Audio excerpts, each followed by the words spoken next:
ప్రెగ్నెన్సీతో ఉన్న ఆడవాళ్ళలో షుగర్ వ్యాధి వచ్చే అవకాశాలు ఉంటాయా? ప్రెగ్నెన్సీలో షుగర్ వ్యాధి రావడానికి గల కారణాలు, షుగర్ వ్యాధి వస్తే దాని లక్షణాలు, ఈ ప్రెగ్నెంట్ విమెన్ ఆహారంలో చేయవలసిన మార్పులు, ఫ్యూచర్లో డయాబెటీస్ రాకుండా ఉండాలంటే ఎలా నివారించాలి వంటి డీటెయిల్స్ గురించి మనం ఈ వీడియోలో డిస్కస్ చేద్దాం.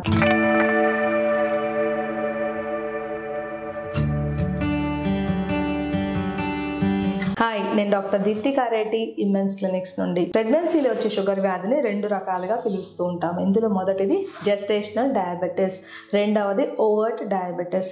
జెస్టేషనల్ డయాబెటీస్ అంటే 24 వీక్స్ నుండి 28 వీక్స్ ఆఫ్ ప్రెగ్నెన్సీ మధ్యలో ఇది సాధారణంగా డయాగ్నోజ్ అవుతూ ఉంటుంది. ఓవర్ట్ డయాబెటీస్ అంటే వీళ్ళకి ఫస్ట్ ట్రైమిస్టర్ అంటే ఫస్ట్ 2 months ఆఫ్ ప్రెగ్నెన్సీలోనే షుగర్ లెవెల్స్ పెరిగిపోతూ ఉంటాయి. దానిని ఓవర్ట్ డయాబెటీస్ అంటాము. ఓవర్ట్ డయాబెటీస్ అనేది వీళ్ళకు ముందే షుగర్ వ్యాధి ఉండుండొచ్చు, కాకపోతే వాళ్ళు టెస్ట్ చేసుకోలేదు కాబట్టి అది మనకి షుగర్ వ్యాధి కనపడదు. కానీ ప్రెగ్నెన్సీ టైంలో వాళ్ళకి టెస్ట్ చేస్తే షుగర్ బయటపడవచ్చు. దానిని ఓవర్ట్ డయాబెటీస్గా పిలుస్తూ ఉంటాము. ఇంకొంతమందికి అయితే ముందే ప్రెగ్నెన్సీకి ముందే టైప్ 2 డయాబెటీస్ ఉండొచ్చు, వాళ్ళు ఆల్రెడీ మెడికేషన్లో ఉంటారు. కొంతమందికి టైప్ 1 డయాబెటీస్ కూడా ఉంటుంది. వాళ్ళని టైప్ 2 డయాబెటీస్ కాంప్లికేటింగ్ ప్రెగ్నెన్సీ లేకపోతే టైప్ 1 డయాబెటీస్ కాంప్లికేటింగ్ ప్రెగ్నెన్సీగా పిలుస్తూ ఉంటాము. జెస్టేషనల్ డయాబెటీస్ రావడానికి ముఖ్యమైన కారణం ప్లాసెంటా నుండి విడుదలయ్యే హార్మోన్స్. ఈ హార్మోన్స్ పేర్లు prolactin, progesterone, corticotropin releasing hormone, growth hormone. ఈ హార్మోన్స్ అన్నీ కూడా ప్రతి ప్రెగ్నెంట్ విమెన్లో ప్లాసెంటా నుండి విడుదలవడం అనేది జరుగుతుంది. ఎందుకంటే ఈ హార్మోన్స్ బేబీ గ్రోత్కి చాలా ముఖ్యమైన హార్మోన్స్. కానీ ఈ హార్మోన్స్ అన్నీ కూడా ఇన్సులిన్కి వ్యతిరేకంగా పనిచేస్తూ ఉంటాయి. కాబట్టి ఏ ఆడవాళ్ళల్లో అయితే ఈ పెరిగిన ఇన్సులిన్ రెసిస్టెన్స్కి తగ్గట్టుగా వాళ్ళ ప్యాంక్రియాస్ ఇన్సులిన్ తయారు చేయలేదో వాళ్ళల్లో షుగర్ లెవెల్స్ పెరిగిపోయే అవకాశాలు ఉంటాయి. జెస్టేషనల్ డయాబెటీస్ రిస్క్ ఫ్యాక్టర్స్ అంటాము. వచ్చే అవకాశాలు ఒబిసిటీ, ఓవర్ వెయిట్ ఉన్న ఆడవాళ్ళలో అంటే BMI ఎక్కువగా ఉన్న వాళ్ళల్లో ఖచ్చితంగా షుగర్ లెవెల్స్ పెరగచ్చు. ఫ్యామిలీ హిస్టరీ ఆఫ్ డయాబెటీస్ ఉన్నా కూడా జెస్టేషనల్ డయాబెటీస్ వచ్చే ఛాన్సెస్ ఉంటాయి. PCOD, పాలిసిస్టిక్ ఓవేరియన్ డిసీజ్ ఉన్న ఆడవాళ్ళలో కూడా జెస్టేషనల్ డయాబెటీస్ రావచ్చు. జెస్టేషనల్ డయాబెటీస్ రావడానికి ఇంకొక ముఖ్యమైన కారణం ఈ రోజులో మనం చాలా సాధారణంగా గమనిస్తున్నాము. అది ఏంటంటే ఎక్కువ ఏజ్, అంటే ఏజ్ ఎక్కువైన తర్వాత వాళ్ళు కన్సీవ్ అయితే ఆ ఆడవాళ్ళలో డయాబెటీస్ వచ్చే అవకాశాలు ఉంటాయి. ముఖ్యంగా 35 years దాటిన ఆడవాళ్ళు కన్సీవ్ అయితే వాళ్ళలో డయాబెటీస్ వచ్చే రిస్క్ 2 times వరకు ఎక్కువగా ఉంటుంది. కాబట్టి ఇంక్రీజ్డ్ మెటర్నల్ ఏజ్ కూడా జెస్టేషనల్ డయాబెటీస్ రావడానికి ఒక ముఖ్యమైన కారణం. జెస్టేషనల్ డయాబెటీస్ ఉన్నప్పుడు లక్షణాలు ఏమీ ఉండకపోవచ్చు, కానీ షుగర్ లెవెల్స్ ఎక్కువ ఉన్న ఆడవాళ్ళ కొంతమందిలో మనం ఫ్రీక్వెంట్ యూరినేషన్, ఎక్కువసార్లు యూరిన్కి వెళ్ళవలసిన అవసరం, దాహంగా అనిపించవచ్చు, నీరసం, అలసటగా అనిపించడం మనం ఈ డయాబెటీస్ లక్షణాలుగా చెప్పుకోవచ్చు.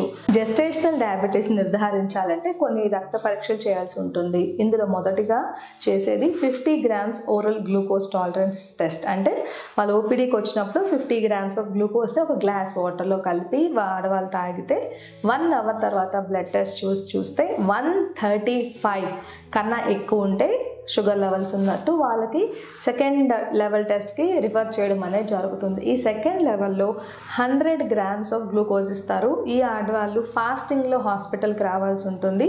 ఫాస్టింగ్ బ్లడ్ గ్లూకోజ్ ఇచ్చిన తర్వాత 100 grams గ్లూకోజ్ వాటర్లో తాగుతారు.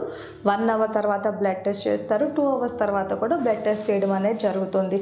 ఫాస్టింగ్ బ్లడ్ షుగర్ 92 కన్నా ఎక్కువ ఉంటే డయాబెటీస్ డయాగ్నోజ్ అయిపోవచ్చు. గ్లూకోజ్ తీసుకున్న 1 hourకి 180 కన్నా ఎక్కువ ఉంటే డయాబెటీస్ ఉన్నట్టే. గ్లూకోజ్ తాగిన 2 hoursకి 153 కన్నా బ్లడ్ షుగర్ లెవెల్స్ ఎక్కువ ఉంటే జెస్టేషనల్ డయాబెటీస్ని మనం నిర్ధారించవచ్చు. జెస్టేషనల్ డయాబెటీస్ డయాగ్నోజ్ అయిన తర్వాత మొదటిగా మీరు తీసుకోవాల్సిన జాగ్రత్తలు ఏంటంటే ఆహారంలో మార్పులు చేయాలి. దీనిని మనం మెడికల్ న్యూట్రిషన్ థెరపీగా పిలుస్తూ ఉంటాము. అంటే ఆహారం ద్వారా మనం షుగర్ వ్యాధిని నయం చేయడాన్ని MNT లేకపోతే మెడికల్ న్యూట్రిషన్ థెరపీగా పిలుస్తూ ఉంటాము.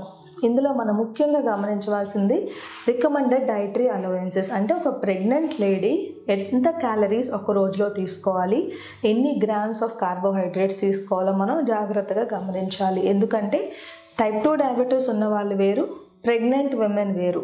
టైప్ 2 డయాబెటీస్ ఉన్న వాళ్ళు, అది కూడా యంగ్ ఏజ్లో ఉన్న వాళ్ళకి స్ట్రిక్ట్ డైట్ ప్రోటోకాల్స్ ఉంటాయి. కానీ ప్రెగ్నెంట్ విమెన్ చాలా జాగ్రత్తగా ఉండాలి వాళ్ళ డైట్లో. ఎందుకంటే వాళ్ళు తీసుకునే ఆహారం బట్టి బేబీ గ్రోత్ డిపెండ్ అయి ఉంటుంది. కాబట్టి సరిగ్గా ఆహార పదార్థాలు తీసుకోకపోతే బేబీ గ్రోత్ తక్కువ ఉంటుంది, లో బర్త్ వెయిట్ బేబీస్ పుట్టే అవకాశాలు ఉంటాయి. కాబట్టి న్యూట్రిషనల్ వాల్యూస్ అంటే పోషక విలువలున్న ఆహార పదార్థాలు తీసుకోవాలి. ఇందులో మ్యాక్రోన్యూట్రియంట్స్, మైక్రోన్యూట్రియంట్స్గా పిలుస్తూ ఉంటాము. మ్యాక్రోన్యూట్రియంట్స్ అంటే కార్బోహైడ్రేట్స్, ప్రోటీన్స్, ఫ్యాట్స్. కార్బోహైడ్రేట్స్ ఒక మీల్లో 40% క్యాలరీస్ వరకే కార్బ్స్ నుంచి రావాలి. ఉదాహరణకు ఒక ప్రెగ్నెంట్ లేడీ ఒక రోజులో 2000 క్యాలరీస్ వరకు తీసుకోవచ్చు. అందులో 175 గ్రామ్స్ కార్బోహైడ్రేట్స్తో లిమిట్ చేస్తే మంచిది. ఇది సింపుల్ టర్మ్స్లో చూసుకుంటే ఈచ్ మీల్లో 30 గ్రామ్స్ వరకు కార్బోహైడ్రేట్ ఉండొచ్చు. ఈ క్యాలరీస్, కార్బోహైడ్రేట్ కౌంటింగ్ అంతా ఇప్పుడు మనం చాలా సింపుల్ టర్మ్స్లో చూద్దాం. దీనిని మీల్ ప్లానింగ్గా పిలుస్తూ ఉంటారు. ప్రెగ్నెంట్ విమెన్ ఒక రోజులో 3 మీల్స్, 3 స్నాక్స్గా ఆహారం తీసుకోవచ్చు. 3 మీల్స్ అనేది ఉదయం బ్రేక్ఫాస్ట్, మధ్యాహ్నం lunch, night dinner. 3 snacks in between meals తీసుకోవడం అనేది జరుగుతుంది. ఈ మీల్ ప్లానింగ్లో బ్రేక్ఫాస్ట్ తీసుకోండి. బ్రేక్ఫాస్ట్లో మిల్లెట్స్ తీసుకుంటే మంచిది. లంచ్లో బ్రౌన్ రైస్, డిన్నర్లో 2 జొన్న రొట్టెలు కానీ చపాతీ కానీ తీసుకోవచ్చు. క్వాంటిటీకి వస్తే లంచ్లో మీరు తీసుకునే రైస్ బ్రౌన్ రైస్ తీసుకుంటే మంచిది. ఆ బ్రౌన్ రైస్ కూడా 100 గ్రామ్స్ రైస్లో 30 గ్రామ్స్ కార్బోహైడ్రేట్స్ ఉంటాయి. 100 గ్రామ్స్ కుక్డ్ అంటే మనం వండిన రైస్ని మెజర్ చేసి చూస్తే 30 గ్రామ్స్ కార్బోహైడ్రేట్స్ ఉంటాయి. కానీ ఎవరు రోజు అన్నం కొలుచుకొని తినరు కదా. ఇది సింపుల్గా చూడాలంటే ఒక హ్యాండ్ ఫుల్ ఆఫ్ రైస్, ఇంత కప్ మీ చేతిలో పట్టే ఇంత కప్లో 100 గ్రామ్స్ రైస్ ఉంటుంది. కాబట్టి మీరు ఇంత రైస్ భోజనానికి తీసుకోవచ్చు. బ్రౌన్ రైస్ తీసుకుంటే మంచిది. మీరు ఇంత రైస్ తీసుకుంటే దాంతో సమానంగా ఇంకొక కప్ ఆకుకూర పప్పు తీసుకోండి. ఇందులో ప్రోటీన్ కంటెంట్ ఎక్కువగా ఉంటుంది, ఫైబర్ ఎక్కువగా ఉంటుంది, vitamin B12, B complex vitamins అన్ని దొరుకుతాయి. కాబట్టి బేబీ గ్రోత్ కూడా ఇది చాలా ఇంపార్టెంట్. ఇప్పుడు డిన్నర్కి వస్తే 2 రోటీ, 2 చపాతీలు తింటే మనకి 36 గ్రామ్స్ వరకు కార్బోహైడ్రేట్స్ ఉంటాయి. కాబట్టి డిన్నర్ని 2 చపాతీలతో ఫినిష్ చేయండి. ప్రెగ్నెంట్గా ఉన్న ఆడవాళ్ళు ఫ్రూట్స్ తీసుకోవడం చాలా ఇంపార్టెంట్. వీళ్ళు తీసుకోవాల్సిన ఫ్రూట్స్లో మొదటిగా మనం యాపిల్, రెండవది దానిమ్మ, మూడవది జామకాయ, ఆరెంజెస్ కూడా కొంతమంది తీసుకోవచ్చు. ఈ ఫ్రూట్స్ తీసుకోవడం వల్ల మైక్రో న్యూట్రియంట్ డెఫిషియన్సీస్ రావు. డ్రై ఫ్రూట్స్ అంటే బాదం, వాల్నట్స్, క్యాష్యూస్ ఇటువంటి డ్రై ఫ్రూట్స్ కూడా తీసుకుంటే మంచిది. చాలా మందికి సందేహం ఉంటుంది, ప్రెగ్నెన్సీ టైంలో షుగర్ వ్యాధి వచ్చింది, పాలు తాగకూడదు అనుకుంటూ ఉంటారు. అటువంటి సందేహాలు మీరు గమనించకండి. ఎందుకంటే 100 గ్రామ్స్ లేకపోతే 100 ml మిల్క్లో కేవలం 5 గ్రామ్స్ వరకే కార్బోహైడ్రేట్స్ ఉంటాయి. మీరు ఒక గ్లాస్ మిల్క్ అంటే 250 ml పాలు తాగితే మీకు కేవలం 12 to 15 గ్రామ్స్ వరకే కార్బోహైడ్రేట్స్ దొరుకుతాయి. కాబట్టి షుగర్ లెవెల్స్ ఖచ్చితంగా పెరగవు. ప్రెగ్నెంట్ విమెన్ పాలు తీసుకుంటేనే వాళ్ళకి అవసరమైన calcium requirement, baby bone growth కూడా ఇది చాలా సహాయపడుతుంది. మెడికల్ న్యూట్రిషన్ థెరపీ ఇవ్వడం ద్వారా ప్రెగ్నెంట్ విమెన్లో చాలా మందికి షుగర్ లెవెల్స్ నార్మల్గా రావడం అనేది మనం గమనిస్తూ ఉంటాము. కొంతమందిలో మాత్రమే, కేవలం 30% వాళ్ళలో, అంటే 10 మందికి ప్రెగ్నెన్సీలో షుగర్ వ్యాధి వస్తే 3కి మాత్రమే మెడికేషన్ అవసరం అవుతుంది. ఇందులో మెట్ఫార్మిన్ ట్యాబ్లెట్ కొంతమందికి ఇస్తూ ఉంటాము. మెట్ఫార్మిన్ ట్యాబ్లెట్ అనేది ప్రెగ్నెంట్ విమెన్ తీసుకుంటే బేబీలో ఎటువంటి కంజెనిటల్ మాల్ఫార్మేషన్స్ రాలేదు, కానీ అంటే బర్త్ డిఫెక్ట్స్ మనం గమనించలేదు. కాకపోతే ఈ మెట్ఫార్మిన్ ట్యాబ్లెట్ ఖచ్చితంగా ప్లాసెంటా ద్వారా బేబీకి అయితే రీచ్ అవుతుంది.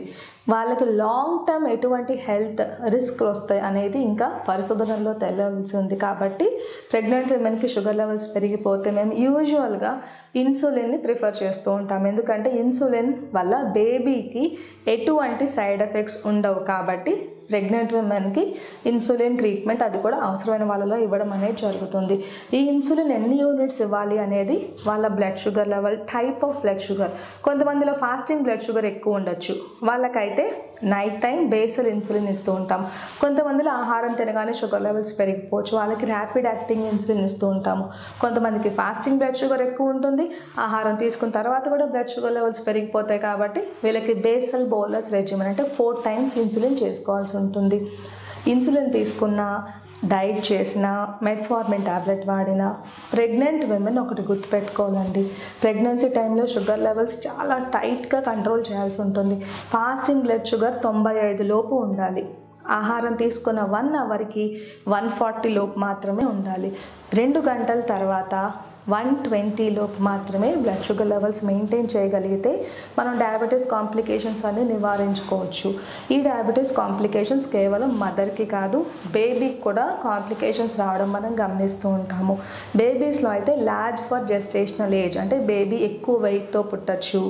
బేబీకి నియోనేటల్ రెస్పిరేటరీ డిస్ట్రెస్, అంటే వాళ్ళ డెలివరీ టైంలో ఊపిరి అందకపోవచ్చు, హైపోగ్లైసీమియా, హైపోకాల్సీమియా, హైపోమెగ్నీసీమియా వంటి మెటబాలిక్ డిస్టర్బెన్సెస్ కూడా బేబీలో గమనిస్తూ ఉంటాము. ప్రెగ్నెంట్ విమెన్కి, అది కూడా షుగర్ లెవెల్స్ ఎక్కువ ఉన్న వాళ్ళకి, పుట్టిన పిల్లలకి వాళ్ళు టీనేజ్ టైం కల్లా వీళ్ళు అధిక బరువు, ఊబకాయం, మెటబాలిక్ డిసీజెస్ వీటితో బాధపడుతూ ఉంటారు. ఇప్పుడు మనం మదర్కి చూస్తే ఈ మదర్కి ప్రీ ఎక్లాంప్సియా వచ్చే ఛాన్సెస్ ఎక్కువగా ఉంటాయి. సిజేరియన్ సెక్షన్ అంటే ఆపరేషన్ చేయవలసి ఉండవచ్చు డెలివరీ టైంలో.